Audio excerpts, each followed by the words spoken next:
So whenever I do these, I always start out with the toughest question first. We just Okay. get it over with. So could you say your name, please? My name is Lisa Ossian. It's Okay. spelled Ossian, but it's pronounced ocean like the water. All right. Well, So- and a little bit about your occupation or past occupations.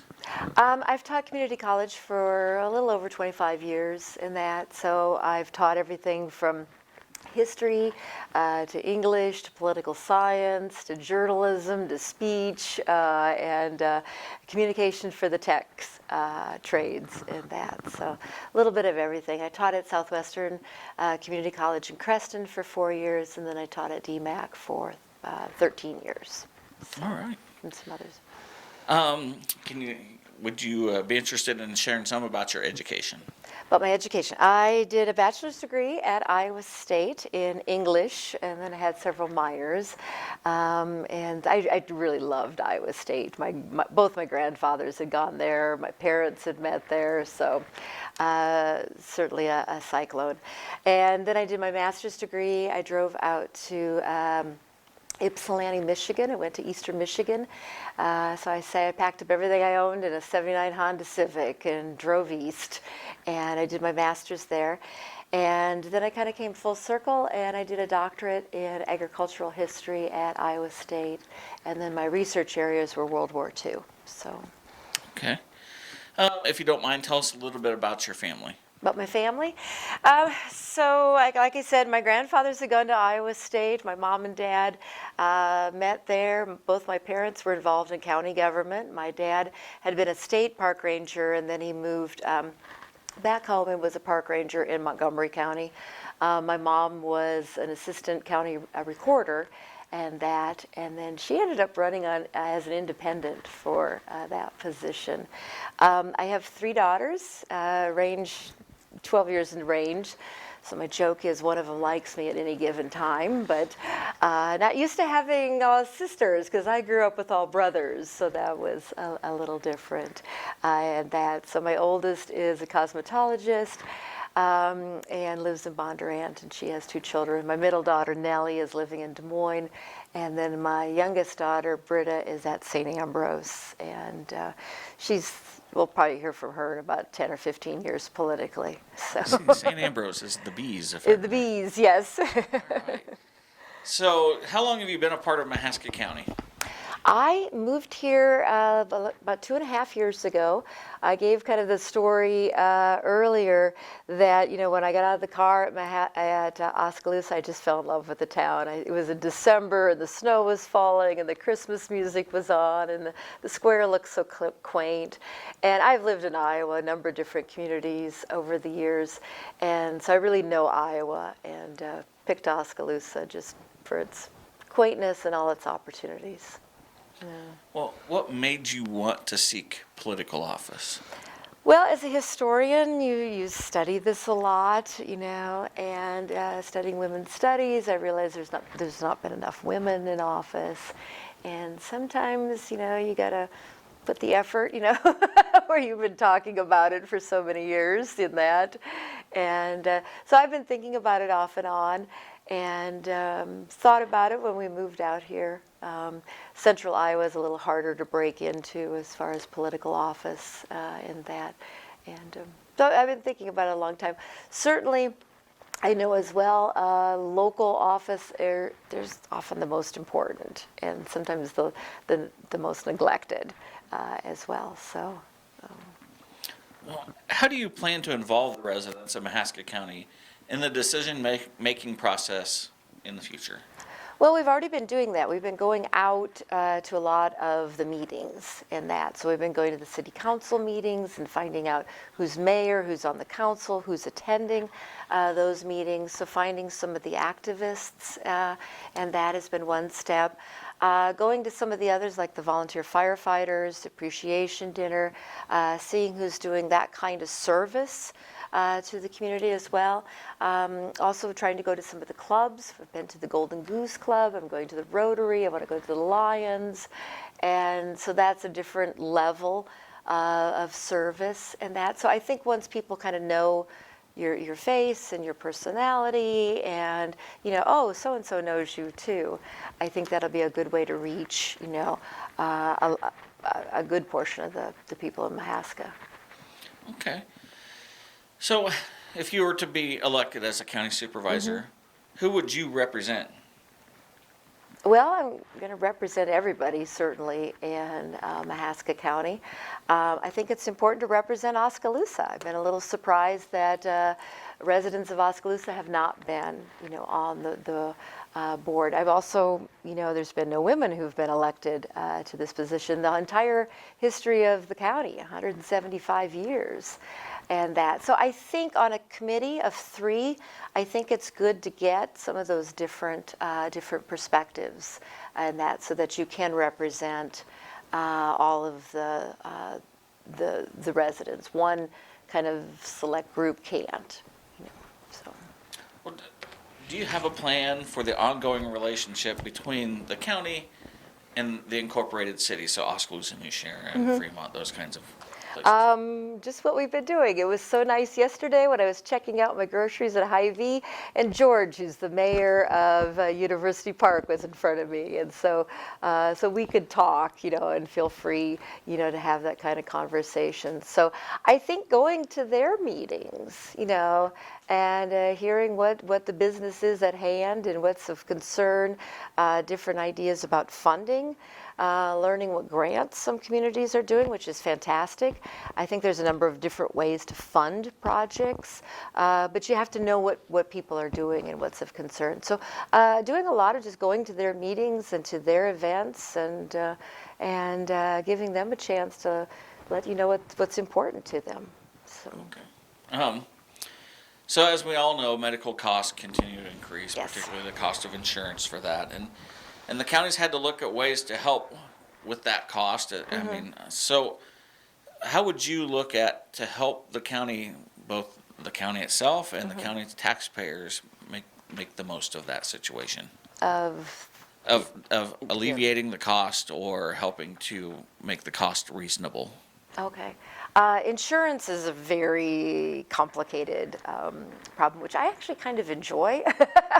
Learning, what are the deductibles and the out-of-pocket expenses and different risks involved. And I know sitting in a Barn City and listening to some of their insurance questions, I was trying hard not to interject in that, because there's a lot of different ways you want to evaluate your risk and your out-of-pocket and how insurance is available to everybody. I certainly believe that, health care is a right, for everyone. I've even had to explain insurance to some international students at Penn who didn't understand that there could be a cost. That's how the American, system works in that. So. But we did a lot of work on the union. I've been a union member for over 20 years, and the teachers have done a lot of work on making sure like all of their members are covered under a very, very good policy in that. And so I was even complimented by Mahaska Health and the manager there. She said, "Oh, you have a very good insurance policy." And I said, "Yes, we worked very hard for many, many years to get that kind of insurance policy." So I'd like to bring sort of what I know and that experience, to whatever insurance issues may be on hand. Okay. So right now, Mahaska County is sharing an engineer, road engineer, with neighboring county. What would your plan be for that position into the future? Well, I noticed it's listed, on the website and that to hire, so I'm not sure what that means. I'm not sure what the past sort of protocol. Some counties do share an engineer, and they do that quite well. Offhand, it seems a little overwhelming for one person to manage. I mean, Mahaska County is over 500 square miles.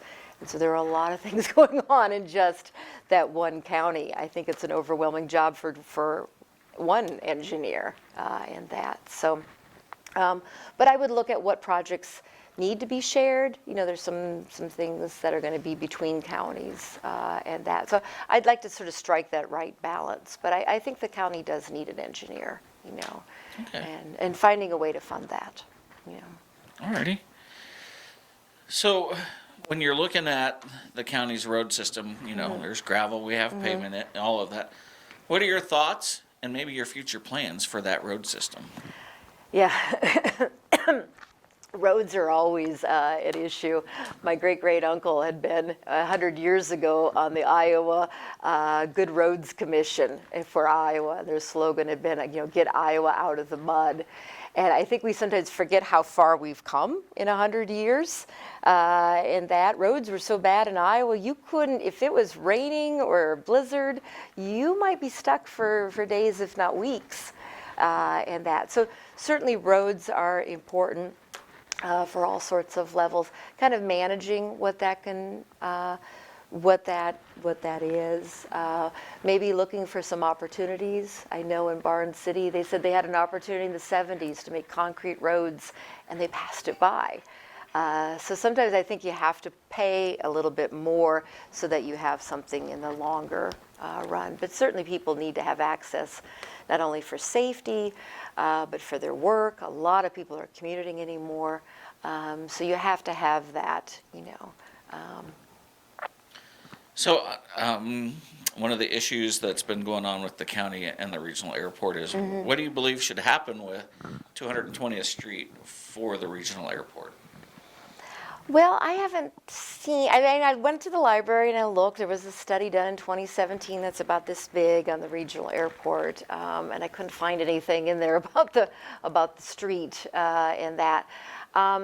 So I don't know. This has been going on for so long. I can't imagine somebody fighting over this issue for, it appears to be well over 10 years, and that I don't know how old the design is, to be honest. I don't know if that has to be, or there's some other things that we could look at with that airport design that wouldn't necessarily have to close a necessary road. Okay, so I don't know. I'm not privy to all the facts on that situation. Okay. The county's been working on a radio system for their emergency responders for a little while, and in 2018 signed a contract with a company to help implement that. Today, towers are not in place yet, and so I'll make sure I have this same question for everybody here. What would you see going forward to help make that project happen? Okay. Because, as I say, it seems to have had stalled a little bit. Well, I know talking to the sheriff just this last weekend, we are dealing with very, very old equipment. I think the tower was well over 40 years, which seems... so there has to be some way to fund that. And I know counties do lots of different strategies to fund their emergency systems. It's not just an either or, it's going to be a huge cost to the cities and their tax base, and giving people enough time to plan. I know talking to the city council in New Sharon, they said they didn't have any time to plan for that kind of expense. And that, I think everybody agrees we've got to have emergency services, and you don't have any time. If there's an emergency, you got less than a minute. And that isn't the time to say, oh, we should have spent this kind of money or implemented this kind of technology or what's needed. Because all of us could need that at any second. And that. So I think really examining a lot of different funding methods that could be done for this with the emergency management, and working with the cities, so that they understand what kind of responsibility they might have for it, and then how to plan that. Because people, when their budgets are due, they don't want to just like in a household, you don't want suddenly, and that. So I think it needs to be a very cooperative effort that everyone can agree on. So, what if a supervisor, one of your colleagues, was found to be ineligible to be a supervisor? What would you do to help remedy that situation? So like to be ineligible, meaning they moved out of the county or Yeah, a variety. That was a recent. That was a recent. That was. Yeah. In that, I think you need to know your colleagues well enough to maybe find out. I'm a big believer in knowing problems when they're smaller versus when they get bigger. So maybe just having that collegiality with your colleagues. You might say, oh, is something going on? Could we work with this? Is there a way to solve that? It sounds like that problem kind of sprung, I don't know. I think I would look at what the bylaws are, and for replacement in that, I was at the supervisor's meeting this morning, and it did seem a little awkward that sadly there's only two, making the decisions now. So I would look at, what is protocol, what is the proper method for replacing somebody who has to leave for a variety of circumstances. Well, the supervisor didn't want to leave. So how would you remove them? Would you have them removed? I mean, that's kind of part of the question. I think I would have to know the specifics for that, If it's certainly something against the rules, okay, you're going to have to, whether you like it or not. You do have to reside within Mahaska County to represent Mahaska County. You certainly have to abide by the laws in our state and country in that. So what you would like to do is often very different from what you should do. So. All right. So we kind of touched on it in a moment. So what's your thoughts on a 3-member board versus, say, a 5-member board with, a county manager? Yeah. I could see the benefit. I'm an academic, so the joke is we create committees for everything, okay? But there is something to working on a committee, that it should be greater than the individual parts, that you're each bringing your expertise, your personal and professional background to a problem. And so you would want a variety of sort of personal experiences as well as different professional expertise, I think. So I could very much see the value of a 5-member. Again, there's been questions in Iowa, does county government cost too much? There's 99 counties in Iowa, and so there's been some push to make it more regional, is this an outdated system based on horse and buggy?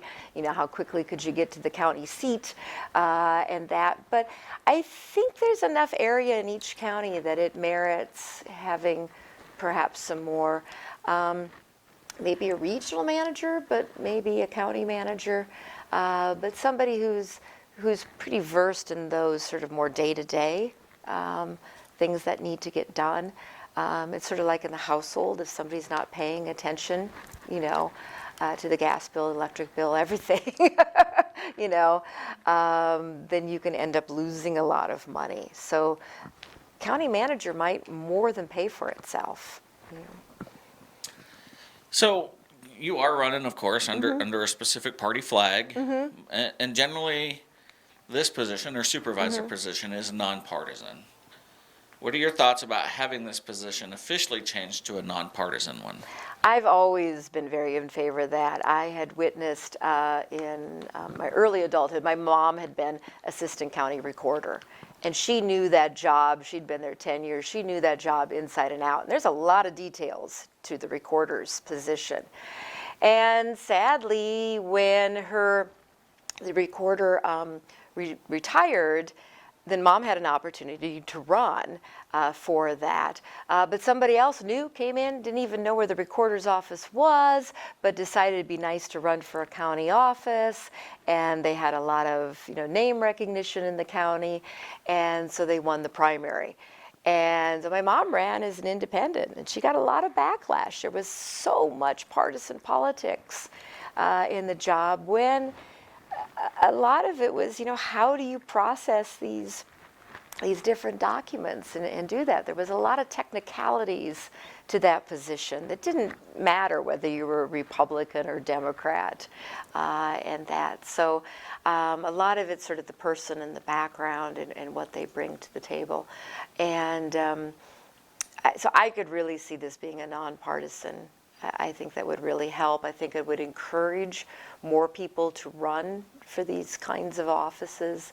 I think a lot of people get turned away by the partisan label and that. So I would be very in favor of having it nonpartisan. Okay, thank you. So if you were to be elected, what is your overall vision for the county? Well, I think this county has so much going for it. I mean, again, that's why we moved here. And that I think it would be to strengthen a lot of things in the county. We need more population. We're about at the same population level as we were before the Civil War. So I think we could have some population growth, encouraging younger people to move here. We have some wonderful older homes in this county because of the old coal mining heritage. There had been a lot of money at one time. And so encouraging some of that renovation and that.